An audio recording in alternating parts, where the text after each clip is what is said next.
Allahu Akbar, Allahu Akbar, Allahu Akbar, Allahu Akbar, Allahu Akbar, Allahu Akbar.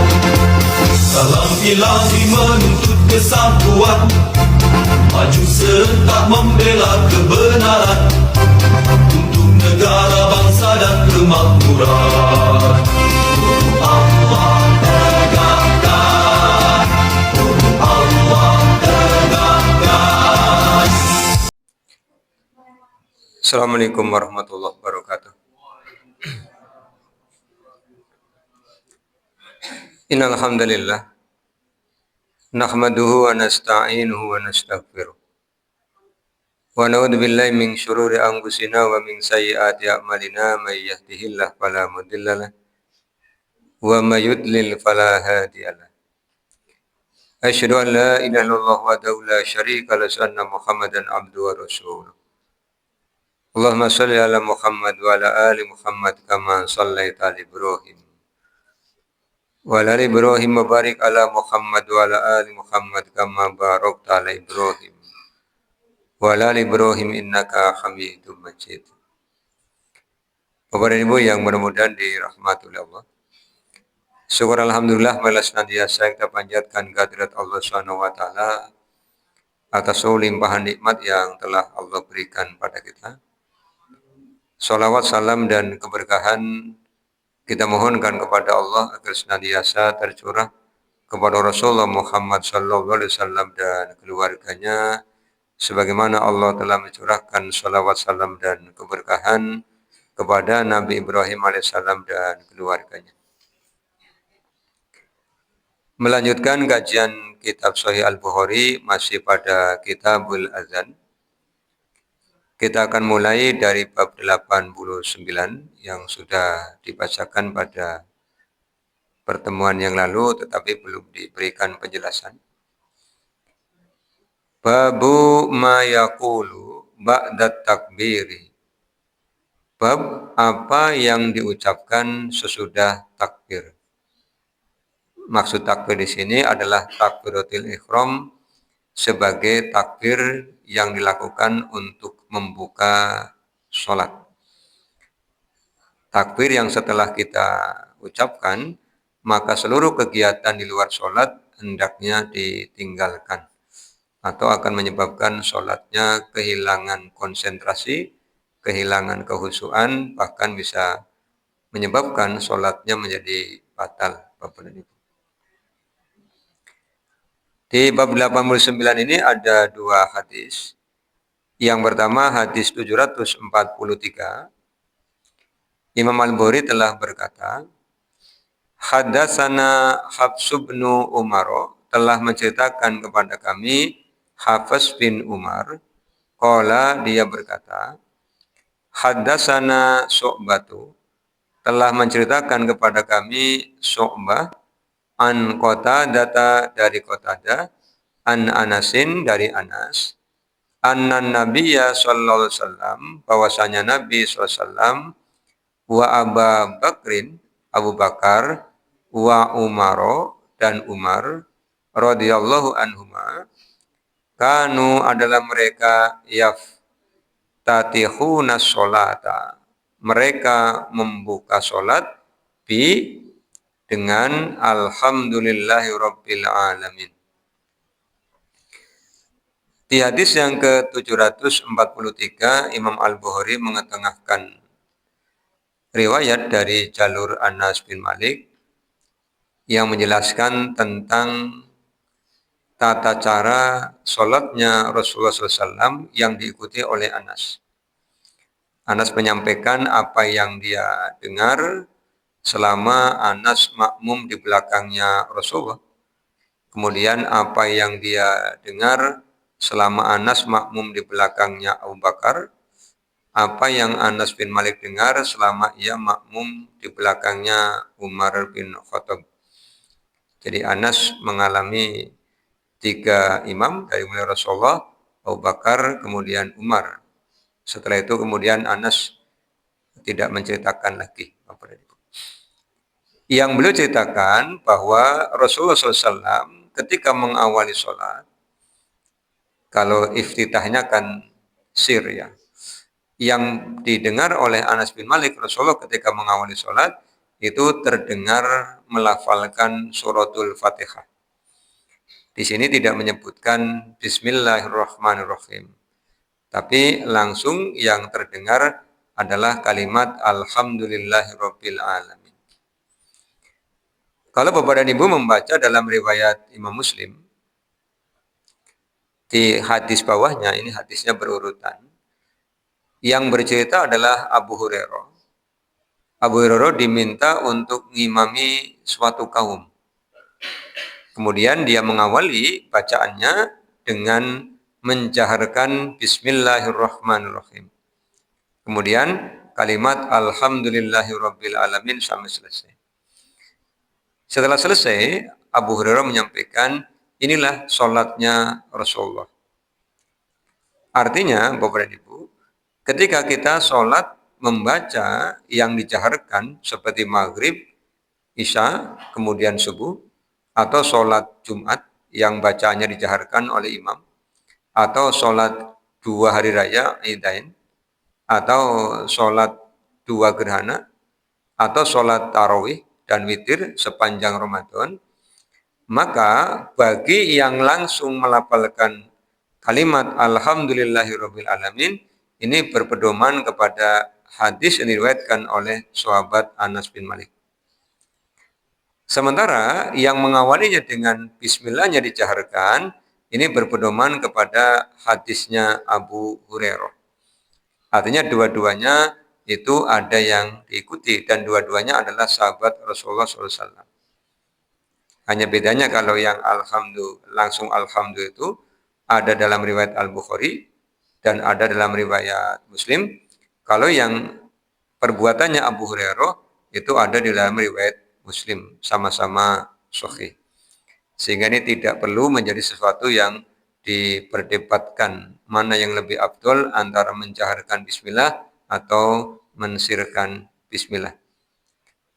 Ketika yang dijaharkan langsung kalimat alhamdulillah, bukan berarti bismillahnya tidak dibaca, bismillahnya dibaca, tapi dengan cara sir. Jadi bismillahnya dengan cara sir, jaharnya langsung alhamdulillahirabbil alamin. Sehingga kalau suatu saat kita makmum di belakang imam yang mengawalinya dengan bismillah ya, oh ya itu ada hadisnya.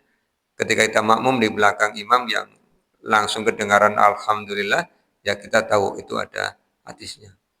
Maka yang pernah saya sampaikan pada Bapak Ibu, semakin kita tahu, semakin kita akan menjadi orang yang tasamuh, orang yang toleran, akan menghormati perbedaan. Memang itu ada. Tapi kalau kurang tahu, biasanya akan muncul perasaan merasa paling benar dan kemudian menganggap yang tidak sama dengan dirinya keliru. Padahal belum tentu keliru. Boleh jadi malah dirinya yang belum tahu ada dalil lain yang dipraktekkan oleh orang lain. Ini yang bisa kita pedomani, Bapak dan Ibu. Nanti terkait dengan kedudukan suratul Fatihah di dalam sholat, insya Allah hadis-hadisnya akan kita temukan Bapak dan Ibu ya di kajian-kajian yang akan datang. Tapi perlu untuk dipedomani dan diingat bahwa Rasulullah menyampaikan pernyataan la sholata liman lam yaqra bi Fatihatil kitab. Tidak ada sholat bagi orang yang tidak membaca suratul Fatihah. Maka ini dipentingkan begitu ya. Utamanya ketika sholatnya sendirian, munfarid. Kalau jamaah, apalagi masbuk, kalau masbuk kita membaca suratul Fatihah, kemudian tidak selesai, kita ikuti imam. Ketika imamnya ruku, ya kita ikut ruku. Tidak menyelesaikan bacaan suratul Fatihah kita. Jadi ada keuntungan tersendiri ketika kita sholat berjamaah. Namanya aja berjamaah. Kan kebaikannya 27 derajat. Dulu sudah kita kaji ya. Kebaikan-kebaikan itu. Kemudian 744. Imam Al-Bukhari berkata, Haddatsana Musa bin Ismail, telah menceritakan kepada kami Musa bin Ismail, qala, dia berkata, haddatsana Abdul Wahid bin Ziyadin, telah menceritakan kepada kami Abdul Wahid bin Ziyad, qala, dia berkata, haddatsana Umar bin Al-Qaqai, telah menceritakan kepada kami Umaroh bin Al-Qaqqa. Qala, dia berkata, haddatsana Abu Zur'ata, telah menceritakan kepada kami Abu Zur'ah. Qala, dia berkata, haddatsana Abu Hurairah, telah menceritakan kepada kami Abu Hurairah. Qala, dia berkata, kana adalah Rasulullah SAW yaskutu, diam bainat takbiri wa bainal qiraati. Jadi Abu Hurairah ngamati Rasulullah sebelum membaca suratul Fatihah dan membaca ayat-ayat Al-Quran atau surah dalam Al-Quran, antara takbir dengan bacaan Fatihah, Rasulullah yaskutu, diam. Makanya kadang-kadang kalau orang lagi ngomong, kemudian yang lain ramai kan diingatkan, Pak, uskut gitu ya. Nah, uskut itu fi'lu amrin, ya. Fi'il amar, uskut, diamlah. Uskut, diamlah. Jangan malah urkut, tidurlah kalau itu. Suruh diam bukan suruh tidur ya, uskut. Baina takbiri wa bainal qiraati, antara takbir dan bacaan Al-Qur'an. Iskatatan. Iskatatan itu diam. Bentuk masdar. Qala, dia berkata, ahsibuhu, aku menduga, qala, dia berkata, hunayyatan. Hunayyah itu diam sejenak. Jadi antara takbir dengan Fatihah tidak lama, hanya hunayyah sejenak. Ini menimbulkan rasa penasaran kepada sahabat Abu Hurairah. Dan Bapak Ibu masih ingat ketika kita mengkaji Kitabul Ilmi, Abu Hurairah adalah satu-satunya sahabat yang bertanya kepada Rasulullah tentang orang yang paling bahagia yang akan mendapatkan permohonan syafaatnya Rasulullah. Dan Rasul pernah menyampaikan, sudah kuduga. Tidak akan ada yang menanyakan persoalan ini kecuali engkau. Karena engkau adalah orang yang akhroso fil ilmi, orang yang rakus di dalam ilmu. Jadi rakus dalam ilmu itu boleh, Bapak Ibu. Bahkan di dalam kitab diwannya Imam Syafi'i, di antara 6 langkah sukses mencari ilmu, itu ada hirsun. Hirsun itu rakus. Lantana lal ilma illa bisittatin, saunabbika antafsiliha. Ilmu tidak akan didapatkan kecuali dengan 6 langkah. Dan aku akan memberitahukan bitafsiliha, rinciannya. Ada yang pertama, zakaun, cerdas. Jadi untuk belajar itu butuh kecerdasan. Dan tiap orang itu punya kecerdasan. Kecerdasan yang harus diasah, potensinya ada. Ada orang yang cerdas verbalnya. Kalau sudah ngomong, laka mandeke. Nanti pan balik peta munur balik-balik ya. Orang bekan-bekan kan itu. Ya kan? Pan pamit, engkau durung rampungan. Ini punya kecerdasan verbal. Ada orang yang cerdas intelektualnya, intelijensinya cerdas. Kalau mikir ngitung cepat. Nah, intelijensi juga ada yang cerdas otak kirinya, ada yang cerdas otak kanannya. Ada yang kalau ngitung cepat, tapi ngapali lambat. Ada yang ngapali cepat, nggambar orang karuan. Nah, ini kecerdasannya beda-beda.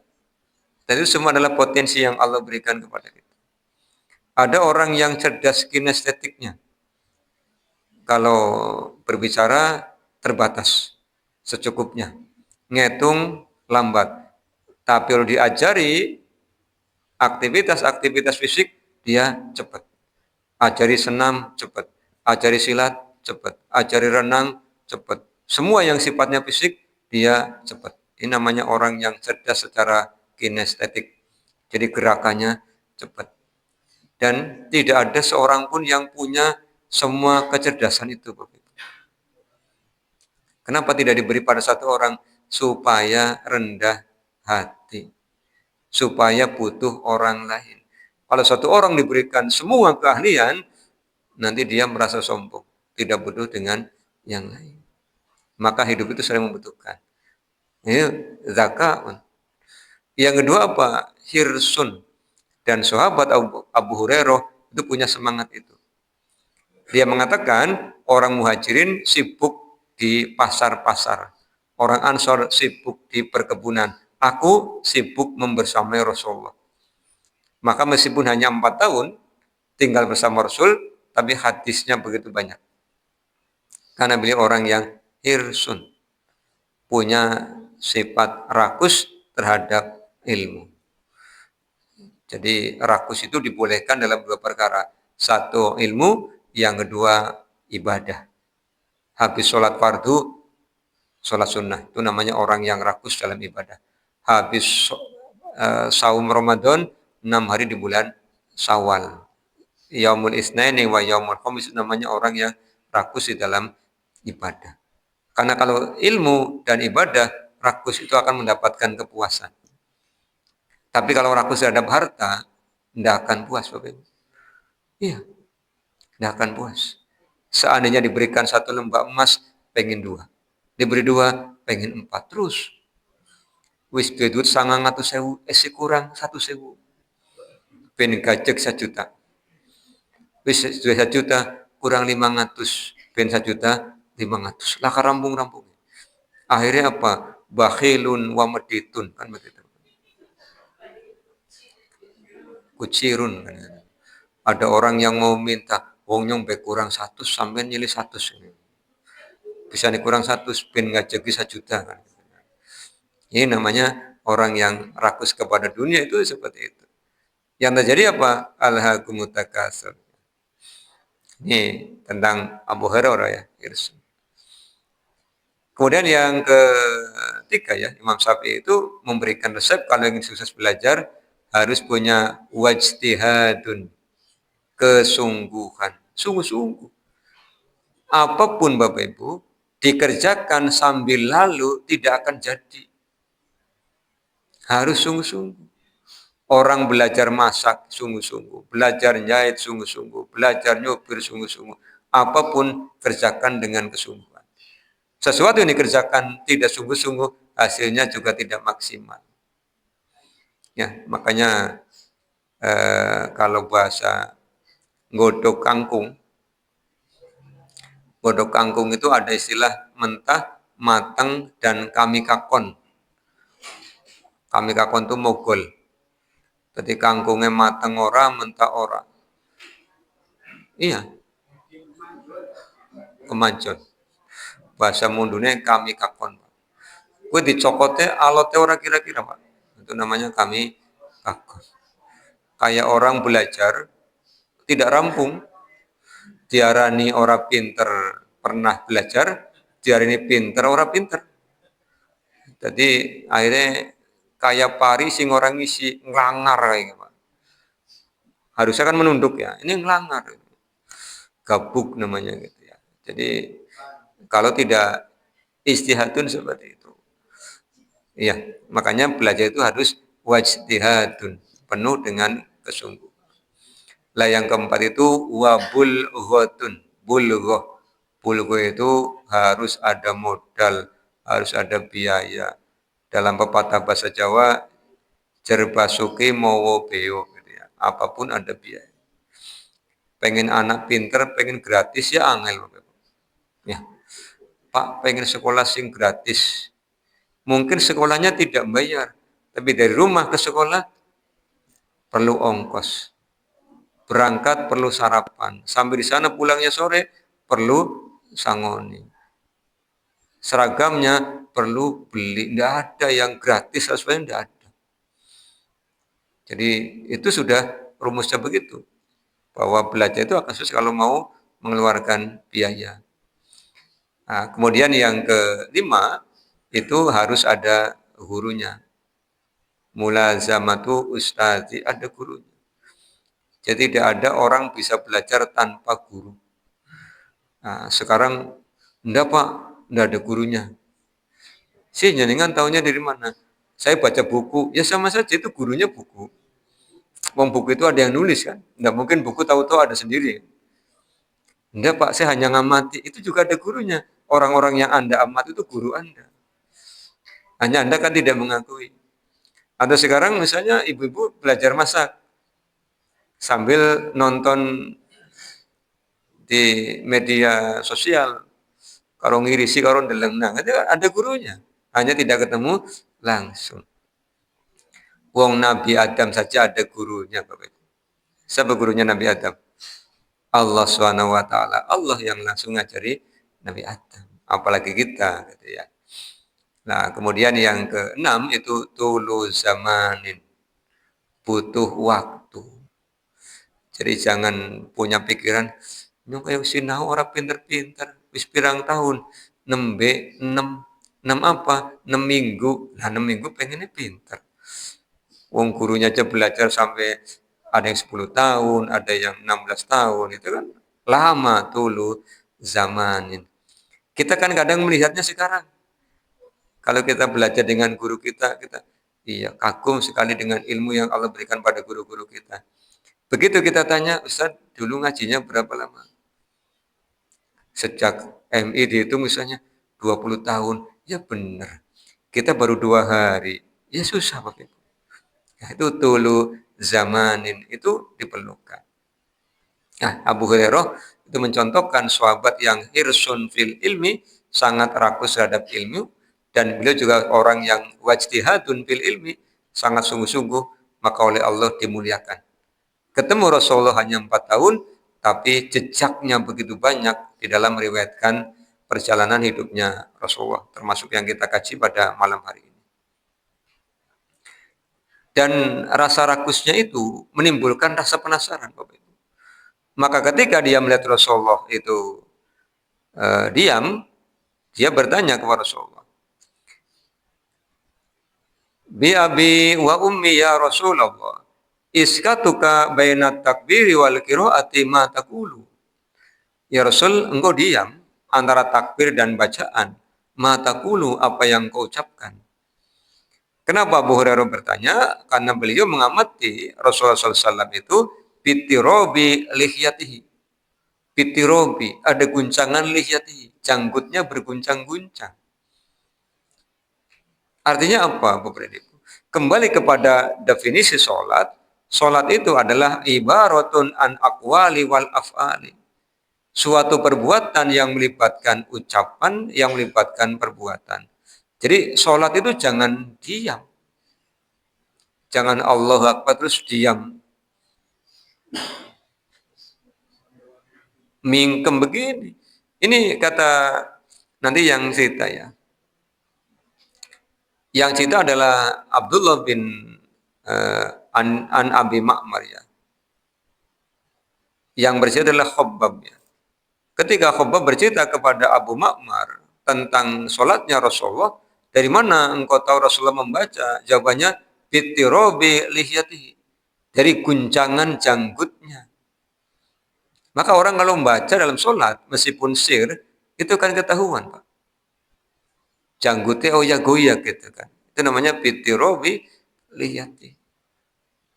Duhur kan tidak kedengaran bacaannya. Tapi karena membaca, ini kan goyak-goyak. Sama dengan kita melihat orang dari jauh lagi ngobrol, kita kan tidak dengar suaranya. Tapi kita tahu lagi ngobrol, bisa ngerti ngobrol. Lagi singkatuan janggutnya goyak-goyak kan begitu. Janggut, kalau ada jenggotnya ya lebih kelihatan lagi. Iya kan begitu ya Pak. Kemudian ditanya oleh Abu Hurairah seperti itu, Rasulullah menjawab, qala, Rasulullah bersabda, aku mengucapkan, Allahumma, ya Allah, ba'id, jauhkanlah baini antara aku wa baina khotoyaya, dan di antara dosa-dosaku, kama ba'atta, sebagaimana engkau jauhkan bainal masriqi wal maghribi, antara timur dan barat. Ini satu di antara beberapa contoh doa iftitah atau kadang disebut dengan istiftah. Jadi kalau ada yang menyebut istiftah, Bapak Ibu jangan kaget ya. Betul, iftitah juga betul. Dan jenisnya itu kurang lebih ada 11 jenis, Bapak Ibu. Jadi jangan merasa, ini yang paling baik itu Allahumma ba'id baini. Enggak, semuanya dicontohkan oleh Rasulullah. Tinggal kita mau pilih yang mana. Kalau mau menghafalkan semua ya silakan. Nanti setiap sholat gantian. Ya, Duhur pakai ini, nanti terus begitu. Yang penting jangan sampai pas ngimami hafal 11 jenis dibaca semua.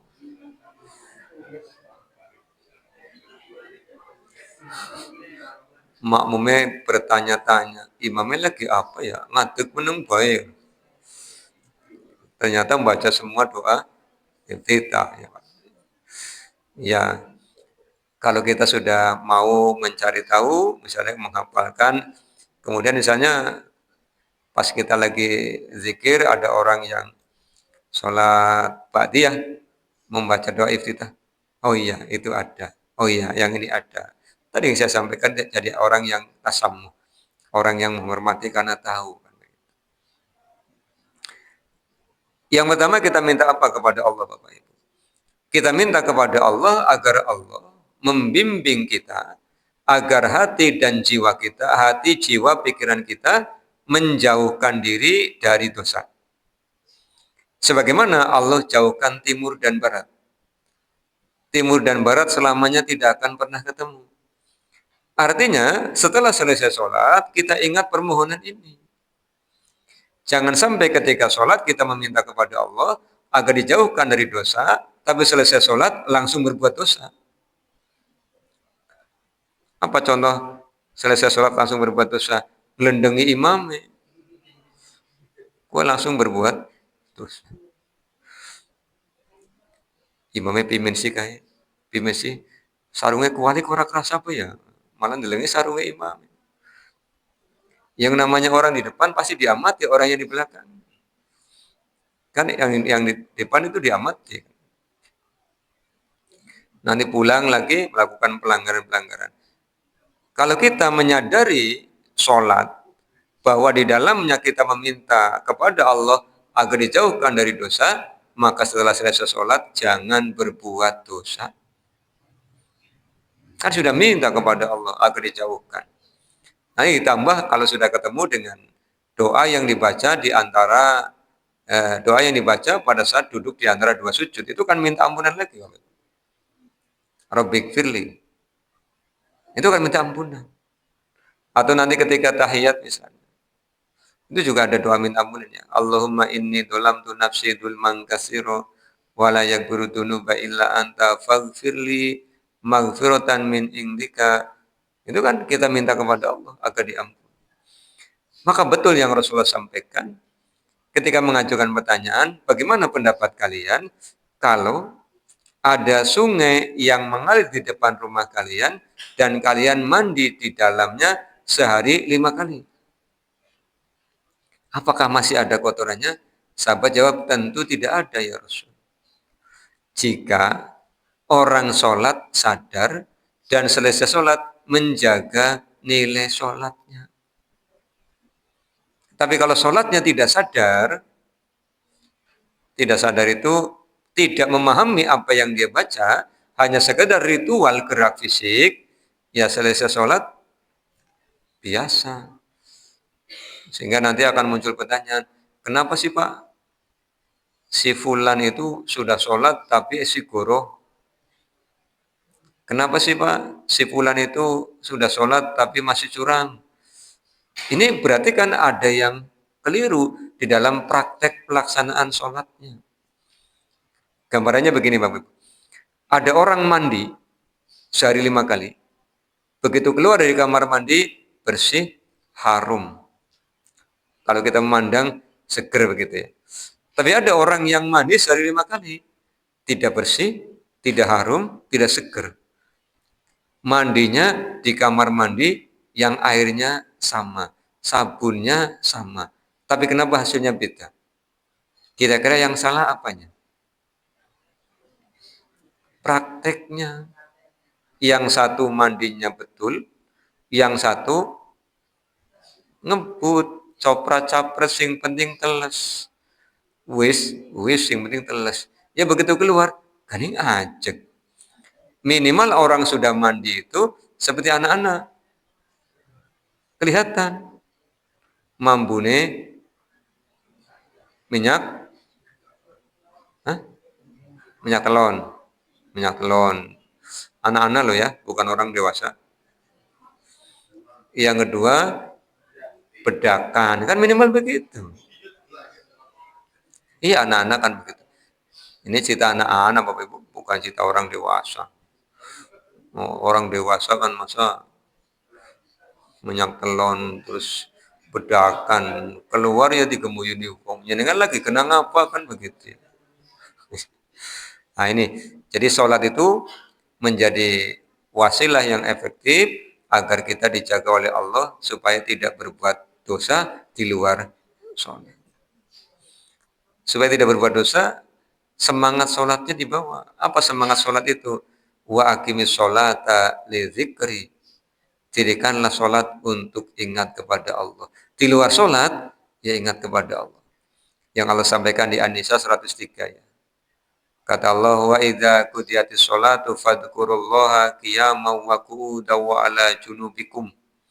Faidat ma'nantum faqimus sholat, inna sholata kanat 'alal mu'minina kitaban mauquta. Setelah selesai sholat, tetaplah ingat kepada Allah ketika qiyaman berdiri, wa qu'udan ketika duduk, wa ala junubihim ketika berbaring. Karena Bapak Ibu, kegiatan kita itu hanya 3. Jadi kalau ada orang bilang, aku sibuk nemen, lah wong kegiatannya mung telu, sibuk apa sih? Kan pada baik, Pak. Berdiri, duduk, berbaring, kan begitu kan? Nah, sekarang kita lagi duduk, pulang dari masjid, ya terserah jenengan. Pan berbaring ya kena, pan ya kumani ya kena, pan ngadeg banyu kesup ya kena, pan terserah panjenengan. Yang penting kata Allah, dalam 3 keadaan ini, tetap ingat kepada Allah. Niscaya dosa itu akan dihindari gitu ya. Ini yang pertama. Yang kedua minta apa kepada Allah? Allahumma ya Allah, naqini, bersihkanlah aku minal khotoya. Kalau yang pertama tadi khotoya ya. Dosa-dosaku. Kalau ini minal khotoya, dari dosa. Kama sebagaimana yunakko dibersihkan as-saubu, kain, al-abyadu, putih, minad danasi, dari kotoran. Karena kita manusia tempatnya salah dan lupa. Jadi tidak mungkin tidak punya dosa. Jadi jangan merasa, alangkah dosanya kata siapa. Malah itu lagi berbuat dosa. Berarti sombongnya muncul sih. Ya, tidak ada orang yang tidak punya dosa. Kecuali Rasulullah. Rasulullah itu orang yang maksum. Orang yang terpelihara. Kemudian oleh Allah diampuni dosanya yang lalu dan yang akan datang. Itu Rasulullah. Kalau kita tidak ada jaminan. Ya, makanya kita minta kepada Allah agar dibersihkan dosa-dosa kita. Dosa itu apa sih? Rasulullah SAW menyampaikan, al-ismu mahaka fi sodrika wa karihta ayu aliman nasa. Dosa itu sesuatu yang membuat hatimu tidak tentram. Karena apa Bapak Ibu? Aslinya manusia itu baik. Maka ketika mau melakukan pelanggaran, hatinya tidak tentram. Contoh yang gampang. Mau metik buah yang ada di pekarangan sendiri. Pasti tumak ninah. Ya, punya pohon jambu, mau metik, menek ya kena, nyengget ya kena, anjrot ya kena, drogrog ya kena. Bukan sukan menek, drogrog gitu kan. Nggak akan khawatir, karena apa? ya milik sendiri. Nah sekarang kalau mau nyawel jamu di pekarangan orang lain, pasti lingak-linguk. Nggak mungkin tidak. Wong aslinya manusia itu, wah, anak-anak sekolah ketika ujian. Kalau mau nyontek, gelisah. Karena Pak, tahu nyontek itu pelanggaran. Itu manusia itu oleh Allah diberikan sensor yang begitu kuat, sehingga ketika mau melakukan pelanggaran, hatinya tidak tenang. Kecuali yang sudah profesional. Pendosa-pendosa profesional. Karena kalau orang melakukan dosa, itu satu titik hitam nempel di hati. Dua, nempel di hati. Semakin sering, hatinya semakin butek. Kalau sudah semakin butek, dia akan berdosa dengan penuh kepercayaan diri tinggi. Pak, orang yang belum pernah goroh ke runtake ora kira-kira. Deleng nggih, bolongan irunge megare ambon temen. Iya, karena napasnya itu kenceng, runtak, ndrek-dek. Tapi yang sudah biasa goroh, ya tumak nina. Pede nemen bagiannya goroh kan pede. Makanya ada istilah goroh ngetek, gitu kan? Kalau sudah seperti ini bahaya. Berarti hatinya sudah betul-betul budak gitu. Ya, jadi betul-betul budak sehingga apa? Cahaya kebenaran tidak bisa masuk ke dalam hati. Allah itu sudah memberikan anugerah kepada kita sensor. Makanya sebenarnya kita mau tahu dosa apa tidak, tidak usah tanya sebenarnya. Hati itu sudah memberikan abah-abah, gue dosa. Tapi kadang-kadang jiwanya yang mengalahkan hati. Wislah, orang apa-apa pisan-pisan. Ngodong maningnya orang apa-apa pindo-pindo kan. Suwe-suwe ketagihan. Nah, itu sudah ketagihan. Ingat pesannya Nabi Yusuf ya. Kata Nabi Yusuf itu kan inna nafsala ammaratun bisu'i illa ma rahima rabbi. Sesungguhnya jiwa itu senantiasa menuju kepada sesuatu yang buruk kecuali yang dirahmati oleh Tuhan. Itu ukuran dosa apa tidak adalah hati kita. Maha kafi sodrika. Yang kedua wakarih ta'ayu aliman nasa. Dosa itu sesuatu yang kalau engkau mengerjakan, kamu tidak ingin orang lain tahu. Maka rata-rata orang melakukan kejahatan kan malam hari, Bapak Ibu. Kenapa? Supaya tidak ada orang lain tahu. Bahkan kadang-kadang yang sering menjadi guyonan begitu ya. Ada orang mau nyawil buah jambu misalnya berdua. Kemudian ngomong sama temannya, ana sing meru beli laka wong laka. Lah aku sing pan nyawil dudu wong begitu Bapak Ibu. Nah, ki sing pan nyawil wong bisa ngomongnya ana wong beli, lah aku wong beli, Pak. Maksudnya mungkin orang lain di luar berdua gitu. Satu mau nyawil, satunya tinggal kelinguk ngawasi. Ana wong beli laka, laki wong ki wong gitu. Makanya betul yang Rasulullah sampaikan. Demi Allah, kamu tidak beriman ketika kamu mencuri. Jadi orang yang melakukan pencurian sedang tidak beriman. Apa maknanya? Sedang tidak ingat Allah. Wong Allah ada, selalu ada. Ya, kadang-kadang kan kita takut dengan kamera. Masjid ini diawasi CCTV. Orang khawatir, awas kerekam. Lupa ada yang lebih hebat. Raqibun atidun membersamai kita. Ada yang lebih hebat lagi, maha hebat, Allah Subhanahu wa taala. Bahkan tidak hanya yang kita kerjakan, yang kita kerentekkan saja Allah tahu, yang kita pikirkan saja Allah tahu. Maka setelah kita mengatakan kepada Allah, Allahumma naqini minal khotoya kama yunaqqas sabul abyadu minad danas. Ya selesai sholat, jangan melakukan dosa. Sudah dibersihkan.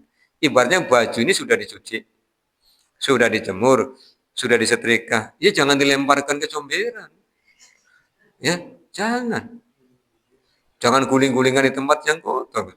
Sudah selesai sholat, bermaksiat lagi. Eman-eman Bapak ini. Yang ketiga kita minta apa kepada Allah? Allahumma iksil. Ya Allah, iksil, basuhlah khotoyaya, dosa-dosaku, bil ma'i, dengan air, wasalji, dengan salju, wal barodi, air dingin. Jadi lengkap. Ada airnya, ada saljunya, ada air dinginnya. Makanya selesai sholat, biasanya kita merasakan ketentraman. Kalau sudah biasa sholat, kemudian waktu sholat datang, ada kumandang adzan, kemudian belum bisa ke masjid, itu rasanya ringsang-ringsung. Atau kalau lupa misalnya, atau pas listrik mati, tidak kedengaran adzan, itu kayak ada sesuatu apa ya?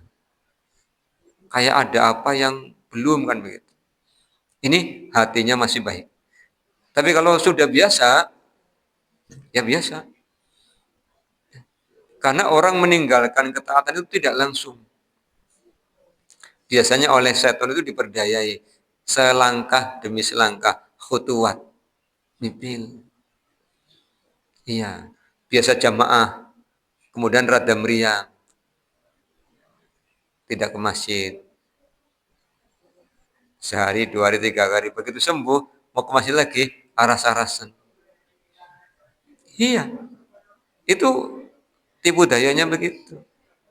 Nanti lama-lama di rumah mulai kendor, tidak di awal waktu, lama-lama tidak. Itu begitu. Biasa puasa, sunnah, meriang, liren, barang waras, orang lekas-lekas. Pan lekas, engkau lah, kayong durung patia sehat. Barang sehat, engkau anak wong hajatan. Apa hubungannya? Jadi prasmanane enak-enakan.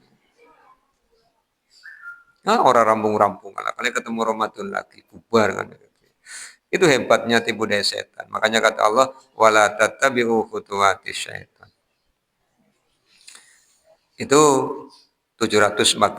Bapak Ibu sudah hafal doanya, yang paling penting adalah pemaknaannya, dan kita jaga nih selesai sholat, nilai-nilai itu kita jaga nih. Jangan sampai selesai sholat kemudian dosanya kembali dilanggar. Yang pernah saya sampaikan Bapak Ibu, kita kalau sholat sunnah misalnya, walaupun sendirian, tahiyatul masjid pasti 2.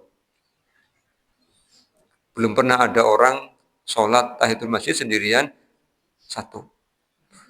Kalau kurangi kualitasnya banyak. Gandeng tahiyatul masjid cepat teman. Iya. Ya. Ada yang 2 menit selesai, ada yang 3 menit selesai, ada yang 1,5 menit selesai, ada yang 3 menit selesai, tapi 4 rakaat.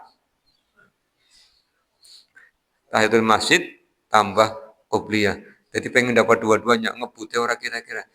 Tapi belum pernah ada orang yang ngurangi jumlah rakaat. Apa sebabnya? Karena ketika sholat dia ingat diawasi oleh Allah SWT. Tapi kadang-kadang ketika di luar sholat, lupa. 2 tambah 2 sama dengan 4. Tapi kadang-kadang prakteknya 2 tambah 2 sama dengan 3. Si jini hilang nanti, manjing sak. Lah apa Allah tidak melihat? Melihat. Kenapa dilakukan? Dia lupa. Maka di Al-Quran surah Al-Kahfi ya, ayat ke-28. Allah menyampaikan, wala tuti man aghfalna qalbahu an zikrina. Jangan ikuti orang-orang yang hatinya lalai dari ingat kepada kami. Wattaba'a hawahu wa kana amruhu furuto. Itu orang yang mengikuti hawa nafsu sehingga keadaannya furuto, senantiasa melampaui batas. Ini sholat kita pertahankan Bapak Ibu ya. Satu lagi bab 90, hadisnya 745. Ini kalau dilihat dari Judulnya hanya diberi judul babun. Kalau dibaca hadisnya dan terjemahnya seolah-olah tidak ada korelasinya dengan babu mayakulu ba'da takbiri. Yang bercerita adalah Asma binti Abu Bakar. Anna Nabiya sallallahu alaihi wasallam, bahwasanya Nabi sallallahu alaihi wasallam sholatal kusufi. Sholat kusuf. Sholat gerhana ya. Faqoma, kemudian beliau berdiri, fa'atolal qiyama. Berdirinya panjang. Ini sholat terpanjang itu adalah sholat 2 gerhana Bapak Ibu. Karena sholatnya hanya 2 rakaat, tapi durasinya sepanjang gerhana berlangsung. Jadi seandainya gerhana mulai jam 7 pagi, kalau gerhana matahari selesai jam 10, ya jam 10 baru selesai. Kira-kira kalau sholat 3 jam, apa yang terjadi? Tenggulen tek-tek ya. Cari umono tenggulen dut-dutan gitu ya. Fa'atolan qiyam. Summa kemudian roka'a, beliau ruku, fa'atolan ruku'a. Rukunya juga lama Bapak Ibu. Summa kemudian qala, beliau berdiri, fa'atolal qiyama, berdirinya lama. Jadi gerhana itu berdiri, ruku, berdiri lagi. Summa roka'a fa'atolar ruku'a, kemudian rukunya lama. Jadi 1 rakaat itu 2 kali berdiri, 2 kali ruku, 2 kali bacaan Fatihah, 2 kali bacaan Al-Quran. Ya. Kita pernah mempraktekkan sholat gerhana beberapa kali di sini. Ini sholatnya dipraktekkan ya kalau ada gerhana. Kalau tidak ada gerhana ya tidak dipraktekkan. Summa rofa'a, kemudian mengangkat. Summa sajada fa'atola sujuda, kemudian sujud dengan sujud yang lama. Summa rofa'a. Summa sajada fa'atola sujuda, kemudian sujudnya lama. Summa qoma fa'atola qiyama, kemudian berdirinya lama. Ini terus begitu selama 2 kali. Summa kemudian insorofa, Rasulullah berpaling ya setelah selesai. Faqala, Rasulullah bersabda, qad sungguh danat minni, didekatkan kepadaku al-jannatu, surga. Hatta sehingga lawis taruhtu, seandainya aku mengambil, alaiha atasnya, lajitukum, sungguh aku akan datangkan kepada kalian, bi kitabim min kitabiha, di antara tangkai buah dari tangkai surga. Ini Rasulullah bercerita ketika selesai sholat gerhana, beliau ditampakkan oleh Allah melihat surga dan mau mengambil buah yang ada tangkainya di dalam surga. Ini belum selesai, insya Allah pekan depan diselesaikan. Kita tutup dengan doa kafaratul majelis. Subhanakallahumma bihamdika asyhadu an la ilaha illa anta astaghfiruka wa atubu ilaika. Assalamualaikum warahmatullahi wabarakatuh.